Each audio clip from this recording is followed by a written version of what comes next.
Hi guys, welcome back to my channel. Hari ni kita ada Adobe Storage Case. Alright, so ini adalah casing untuk Nintendo Switch yang dah pakai custom punya controller, macam split pad controller kan, macam ni. So casing ni untuk support controller yang gabar-gabar tu, macam tu. And so macam aku punya case ataupun senario ni, aku pakai controller OLED, right? So OLED ni memang gedabak. Normal punya case ni memang tak muat lah cerita dia kan. Macam ni, mana nak muat? Tanya aku, cakap aku, mana nak muat? Okay, so inilah aku beli dia, Adobe. Alright, so aku akan unboxing dulu, so stay tune. Okay guys, inilah dia casing tersebut. Ada handle kat sini, ada dua zip.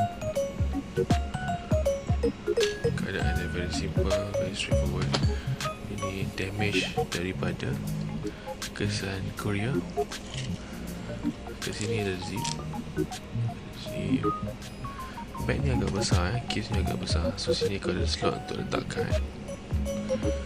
Sini ada satu velcro untuk keep dia steady, ataupun safe.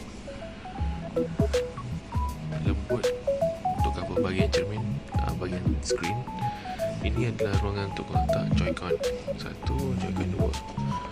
Ini dalam dia memang include sekali dengan game card case. So kau boleh masukkan game card kat sini. Ada 2, 4, 6, 8. Ada 8 game card kau boleh masukkan dalam ni. Okay, so aku nak buat testing. Joy-Con aku tak bawa, nanti aku akan letak Joy-Con dan aku akan aktif balik. Okay, macam ni keadaannya. Bila letak OLED jadi ngam-ngam, memang senang elok lah. So bila kau tutup, dia tak kacau. Memang nice gila guys, nice. Benda ni bila dah lock dengan velcro, dia jadi fit lah. So kau tengok ruangan kat bawah ni pun dia cover, tak ada mana-mana kawasan yang terangkat. See, semua really nice.